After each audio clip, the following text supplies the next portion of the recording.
What stage in your life, let's put it that way, did you first become aware of Syd Barrett as a songwriter? And what was it that kind of got to you about the song? It was, I guess I was about 18, 19, and my life had gone very easily as a child and as a teenager up till that point.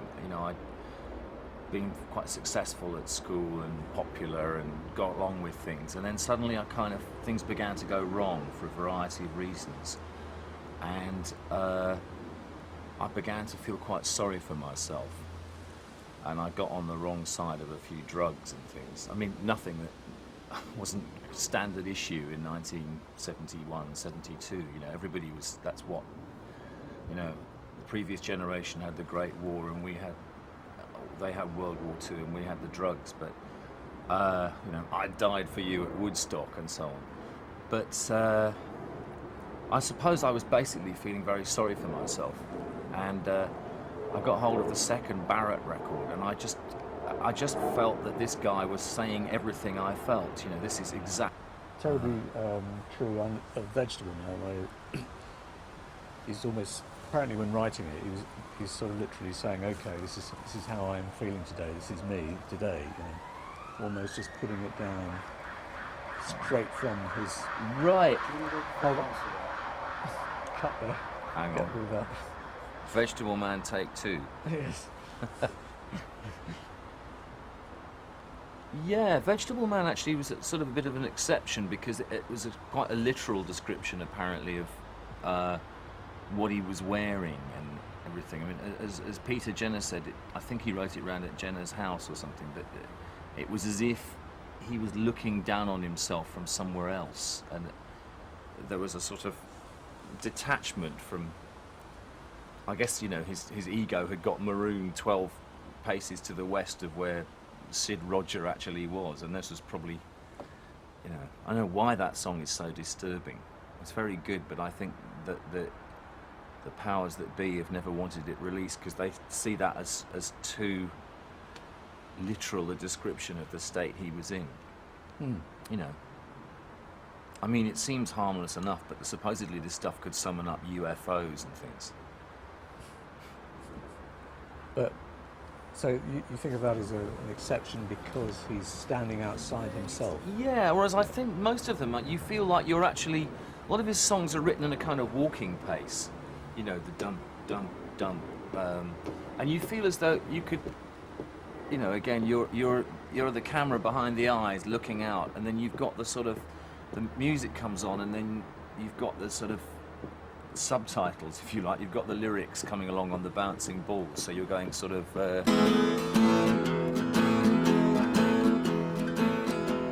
so equally over a valley, a hill, wooden quarry stood, each of us crying. The velvet curtain of grey marked the blanket where sparrows play.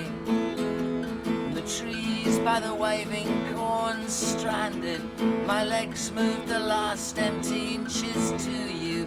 The softness, the warmth and the weather in suspense, mold to a grot, the star of white chalk, mind shot together, our mind shot together.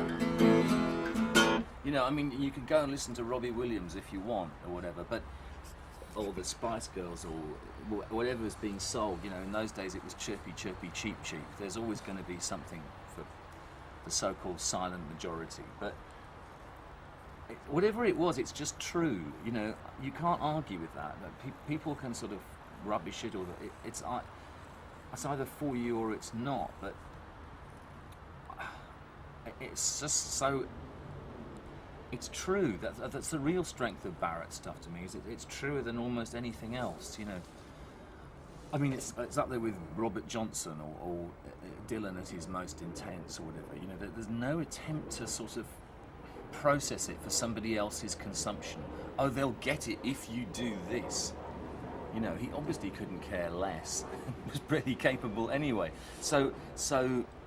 Gilmour did a brilliant job in actually framing it, and I thought sympathetically, and Rick Wright plays beautiful. Wright and Barrett, I think it's always a shame they couldn't work together anymore, because Rick Wright complemented Barrett's guitar sound, and I don't think Rick Wright's on that Madcap record, but he's back on the Barrett one, and it's just a beautiful sound. But it's whatever there is, whatever the truth is, it's definitely in there, and I think that's basically why I love Syd Barrett's work, because it's true, and a very few people can that be said, certainly in the rock business. You know, I try, but I know sometimes my stuff is contrived or whatever. You know, I haven't gone right in and fished it out, or I borrowed somebody else's voice. I'm not alone. You know, I think I'm pretty good.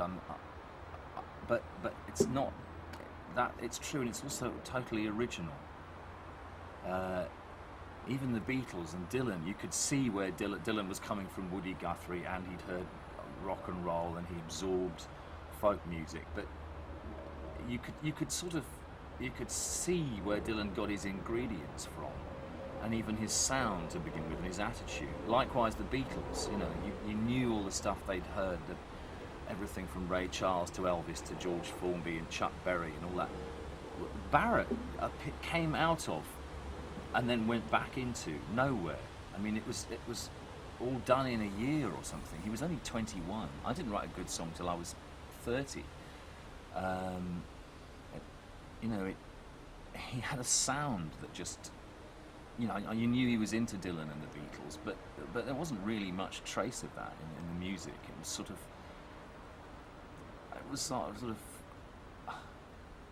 as if Lewis Carroll had been in an R&B band. I mean, it just sort of there was no real accounting for it, but it worked, and you know, it took him 6 months to establish his style, say all he had to say, and go. And it's like raw talent. It's as if somebody, maybe you're allotted a certain amount of talent, like a tube of paint or something, and you'll squeeze it out over the course of a creative lifetime, adding the terps and doing a bit more, you know. Barrett was like a kid who just got hold of the paint and squeezed everything out in 6 months. That's my intensity, that's my life, that's my talent. Squeeze out, gone, the tube is empty. Maybe that's the other thing why it resonates so much. There's just a real intensity, you know. I think, again, only Dylan and Lennon in the rock world matched that as songwriters.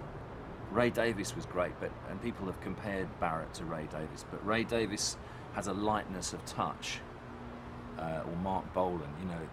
The Barrett had the same heavyweight feeling as Bob Dylan. It was the same riveting, oh my God, you've got to hear this, you know.